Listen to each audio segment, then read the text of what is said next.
Իմ գործը ես ճիշտ ասած որոշակիորեն հեշտացրի, ինչի, որովհետև երբ որ մալացիայի շտաբում հանդիպում ունեցանք, երբ որ մալացիայի շտաբում հանդիպում ունեցանք, ես արձանագրեցի, որ ըստ էության նույն բանը պետք է ասեմ բանում, բազմաթիվ շտաբներում եւ խնդիրը դա դրա համար որոշեցինք, որ մեր երկրորդ կանգառը, որտեղ աջափնյակի շտաբում էր, որոշեցինք, որ դա եթեր տանք, որպեսզի նույն ասելիքը ըստ էության ամենտեղ չասենք եւ այն ելույթը, որը աջափնյակում ունեցել եմ, այդ ելույթը նվիրված է նաեւ ուղղված է նաեւ հավասարապես նաեւ ձեզ եւ այս առումով մի նյուանս կար, որը ես ոնց որ մալացիայում ասել եմ, բայց բանում չեմ ասել։ Աջափնյակում չեմ ասել,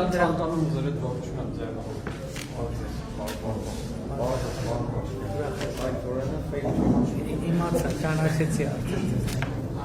Ժորժան, նստեք, եկեք, Հայկ ջան, նստեք, անցեք նստեք։ Ես էլի ուզում եմ բոլորիդ այս մի պահը ուղղված է անհատապես, դրա համար ուզում եմ, որ բոլորիդ ասեմ, ուզում եմ շնորհակալություն հայտնել, որ պինդ եք մնացել այս ողջ ընթացքում, որովհետև շատ դժվար եւ դաժան ժամանակներ ենք ապրում եւ այս ժամանակներում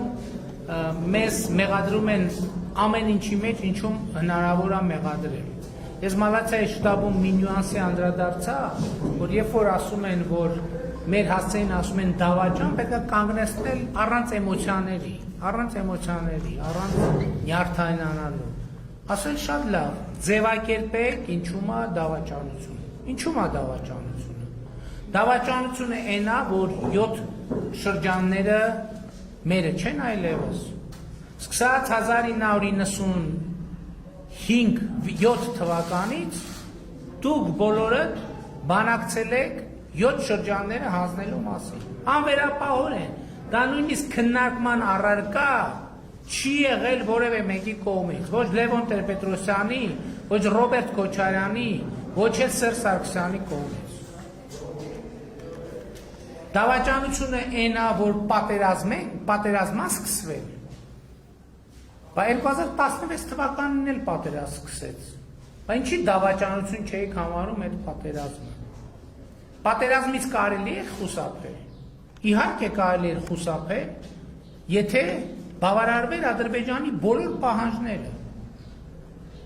Երբ Լևոն Տեր-Պետրոսյանը հարցազրույց է տալիս, ասում է Ռոբերտ Քոչարյանը,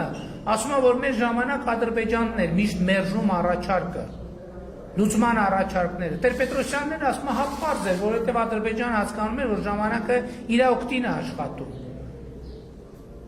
Եվ հետևաբար Այն ինչ որ դուք անվանում եք, այսպես ասած խաղաղ, հաղթական ժամանակներ, դա ընդամենը Ադրբեջանը, ինչպես վկայում է Տեր-Պետրոսյանը, իր օգտին էր աշխատացնում։ Եվ ինքը գիտեր վերջին կետը որն է, իսկ դուք գիտեիք վերջին կետը որն է։ Եթե գիտեիք, որ վերջին կետը էդ էր, կամ պատերազմը, կամ պետք է Ղարաբաղով հանդերձ հանձնեիք տարածքները ներառյալ, ընդ որում սա ես չեմ ասում, սա ասել է Սերժ Սարգսյանը։ Գնացեք հարցազրույցը նայեք, ասում է մենք ասում ենք 7 շրջանը տալիս ենք, Ադրբեջանը ասում էր չէ։ Բայց 7 շրջանը տալիս եք, Ադրբեջանը ասում էր չէ եւ նորանոր պահանջներ էր առաջարկում։ Եկեք իրար հետ տրամաբանենք։ Որը կարող էր լինել այդ 7 պահանջը, ինչ կարող էր լինել 7 շրջանից դուրս պահանջ։ Շուշին, Ղարաբաղը, Մեղրին, անկլավները եւ այլն եւ այդպես շարունակ։ Եվ հետեւաբար, եթե դա է թեման, սա պետք է հստակ ասել։ Ինչու՞մ է մեր դավաճանությունը։ Եթե կա դավաճանություն, դավաճանը դուք եք։ Աջափնյակում էլ ասի, այն քաղաքական ուժը, որ ստորագրել է Բաթումի եւ Ալեքսանդրապոլի պայմանագիրը եկել է մեզ դավաճանության մեջ է մեղադրում։ Դուք գնացեք հենց մի հատ Բաթումի եւ Ալեքսանդրապոլի պայմանագրի ստորագրողներին, երբ որ հրապարակային կհայտարարեք դավաճան, այն ժամանակ եկեք կխոսենք։ Մենք այսօր հստակ ասում ենք, մենք այս գործում գոռալով չի։ Եթե դավաճան գոռալով այնքան գոռանք դավաճան ախորժակները փակվի մի քանի տարով։ Մենք ասում եմ այս պատմության մեջ մենք մեղադրյալ չենք, մենք մեղադրող ենք։ Որովհետև այն ինչ մենք արել ենք 3 տարում բանակի համար, այն ինչ մենք արել ենք 3 տարում տնտեսության համար, այն ինչ մենք արել ենք 3 տարում ընդհանրապես քաղաքացու մարդու համար, եթե դուք նախորդ 30 տարվա ընթացքում այդ տեմպի 1/3-ը պահած լինեիք, մենք այսօր այս իրավիճակի մեջ չենք կրնի։ Գողը ամենաբարձրն է գոռում, բանը գողացան։ Չկա տենց բան, մենք չենք խեղճանալու այս պատմության մեջ։ Որտեւ ի տարբերություն ձեզ, մեր ժողովրդին ոչ մի բանի մեջ չենք խաբել։ Մեզ մեղադրում են, ասում են, ասցիք, որ Ղարաբաղի հարցը կլուծեք ժողովրդի հետ համաձայնեցված։ Մենք ժողովրդին ասել ենք, ժողովուրդ ջան, մենք բանակցելու ենք, եթե կլինի շատ թե քիչ ընդունելի մի տարբերակ, մենք կբերենք եւ կներկայացնենք ձեզ։ Մեզ ասում են պատերազմի ժամանակ ասել եք հաղթելու ենք։ Պատերազմի ժամանակ ինչ անենք, ասենք փախնենք ժողովուրդ, ասենք պարտվելու ենք, որ հետո էլ ասենք դուք հաղթանակի համար չեք պայքարում, դուք պարտության համար եք պայքարում։ Ասում ենք չեք ասել, որ մենք տարածքներ ենք կորցնում, ոնց չենք ասել։ Քարտեզ է հրապարակվել, որտեղ ցույց է տրվել, որ ամբողջ հարավային շրջանը, բանը Թավիշը կորսված են։ Այսօր փորձում են ասել, թե բանը, թե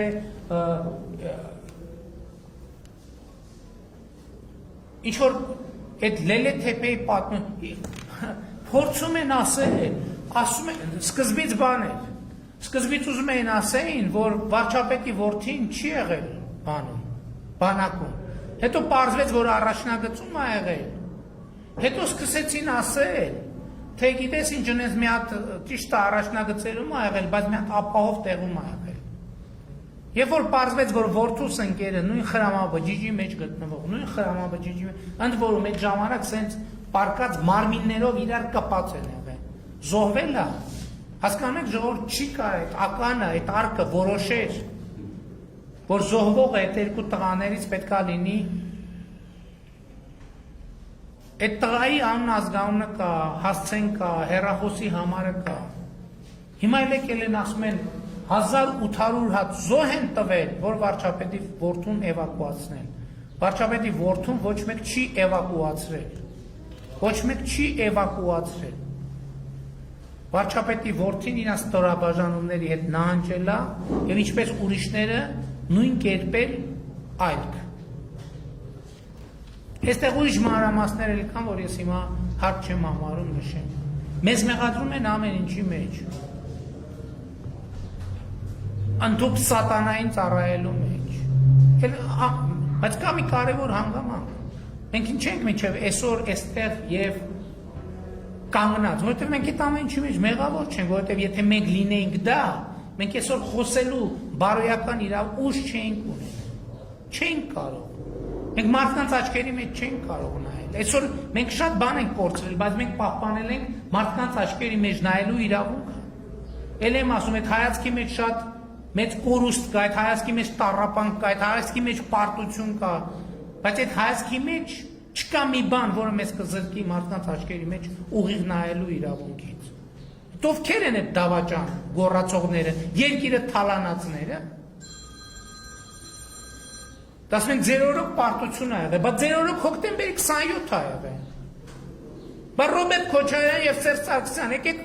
բան տվեք, պատասխան տվեք հոկտեմբերի 27-ի մասին։ Եկեք պատասխան տվեք նրա մասին, որ ձեր ղեկավարած ազգային անվտանգության ծառայությունը տեղյակ է եղել, որ Նաիրի Հունանյանը մտնելու է եւ զենքով բան անելու։ գնդակահարելու է ժողովրդի առաջնորդներին։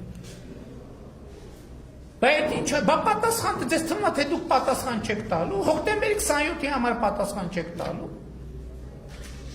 Ասում եմ, բայց այդ վարչապետը Թուրքիայի գործակալն էր, էլ ինչ պետք է լիներ, որ այնա եղավ։ Բայց 1999 թվականին Հայաստանի ղեկավարը, որ Թուրքիայի գործակալը, էլ ինչ պետք է աներ։ Էլ ինչ պետք է աներ։ Ժողովրդի առաջնորդներին գնդակահարել խորհրդարանի բանում,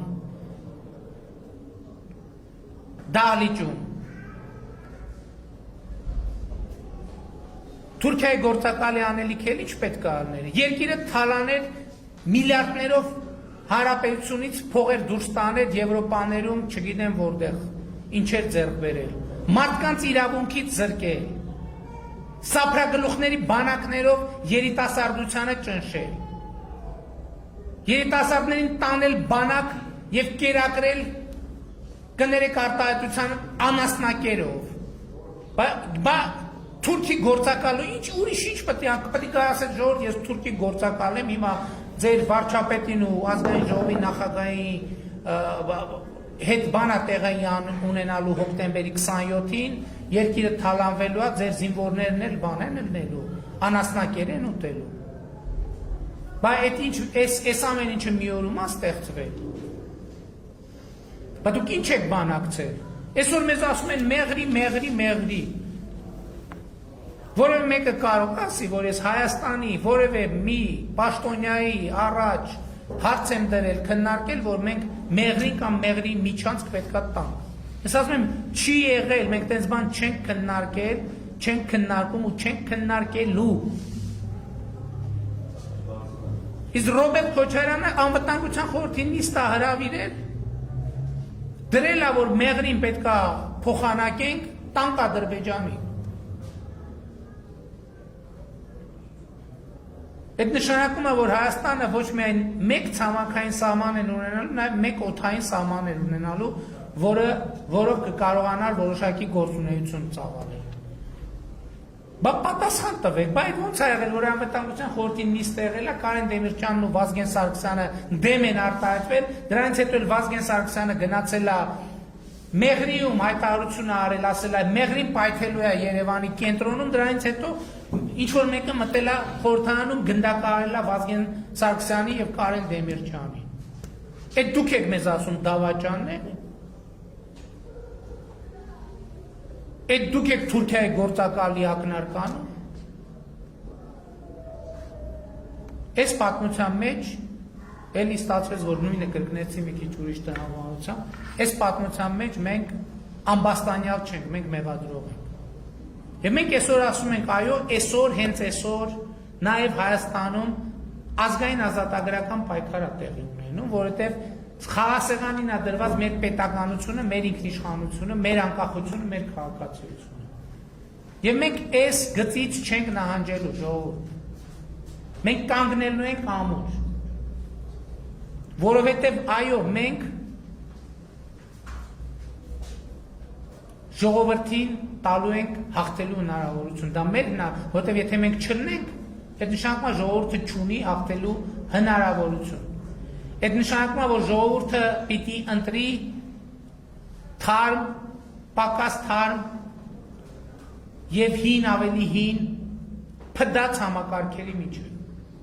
Այո, մենք վերջին 3 տարում Հայաստանում այնքան փոփոխություն ու բարեփոխում ենք արել, էլի ասում եմ, որ եթե վերջին 30 տարվա դրա 1/3 տեմպը պահվեր, Հայաստանը այսօր որակապես նոր երկիր կլիներ, ուրիշ երկիր կլիներ, ուրիշ բանակով, ուրիշ տնտեսությամբ, ուրիշ միջազգային հեղինակությամբ եւ ուրիշ կշռով։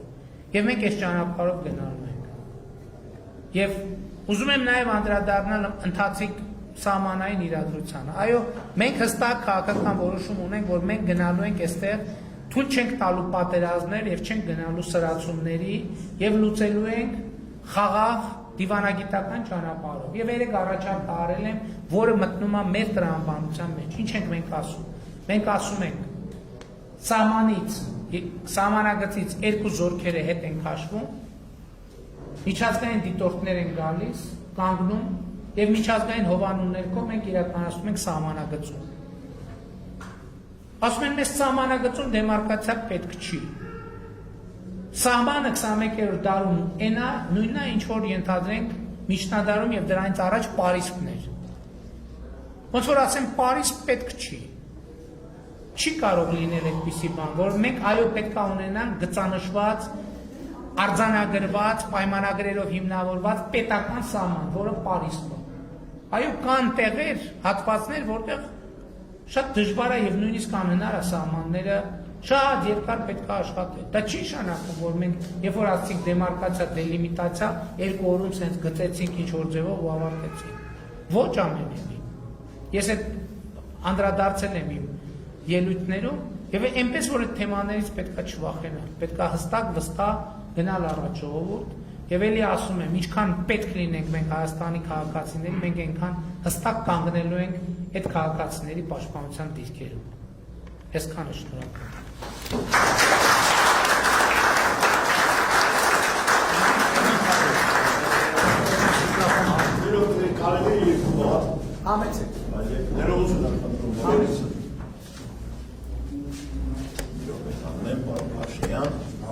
Ուրեմն,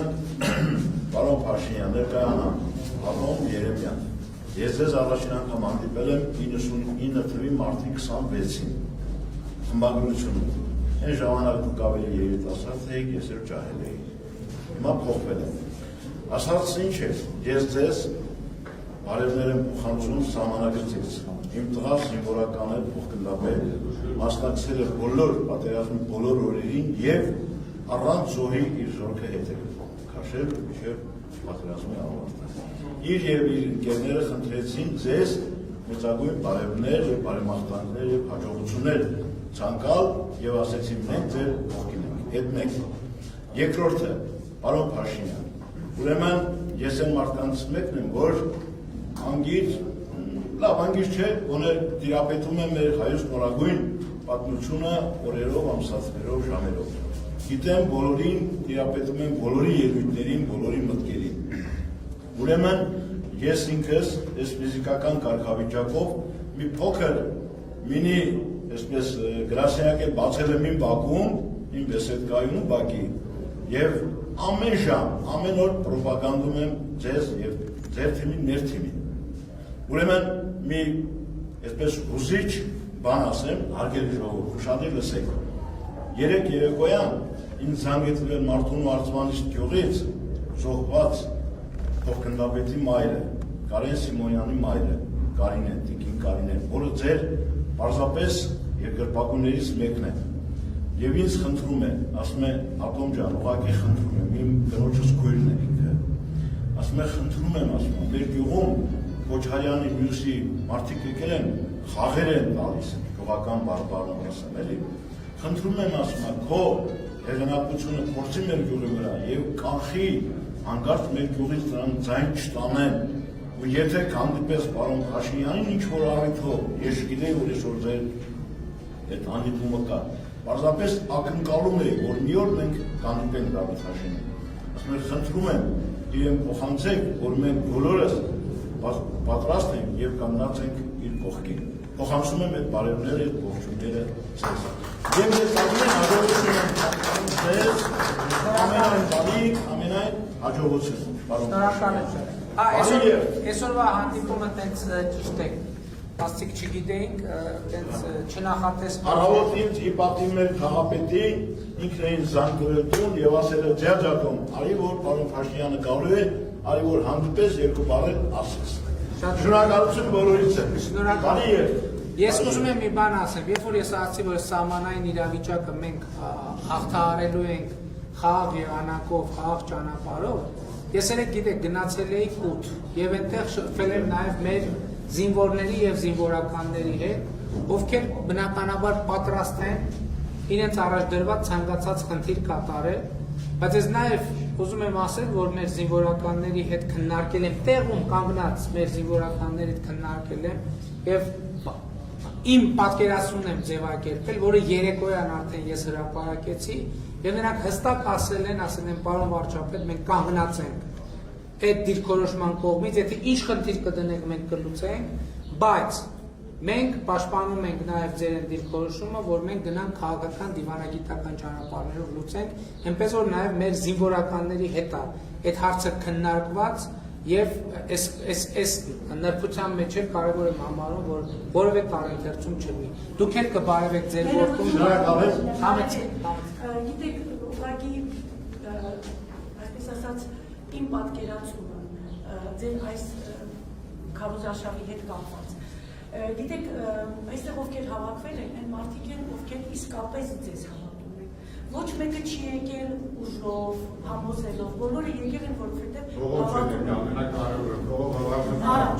եկել են, որովհետև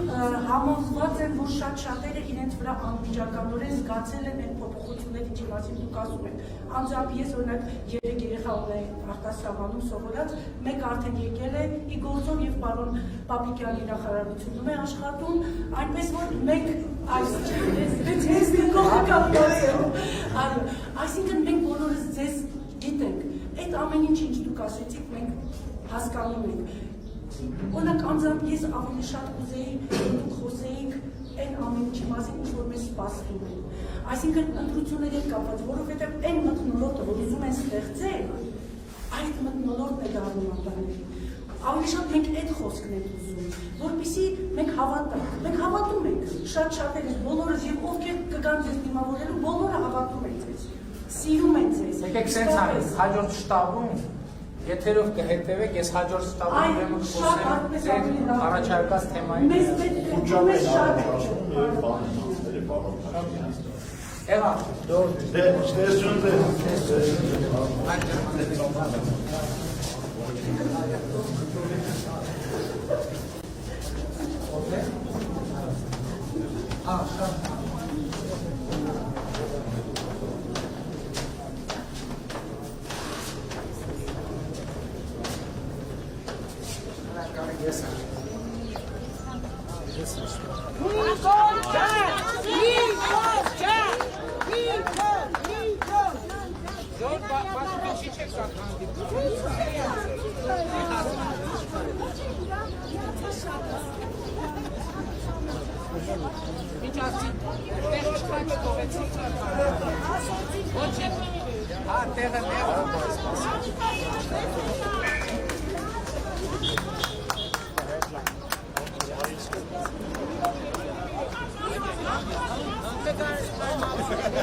Շնորհակալ եմ։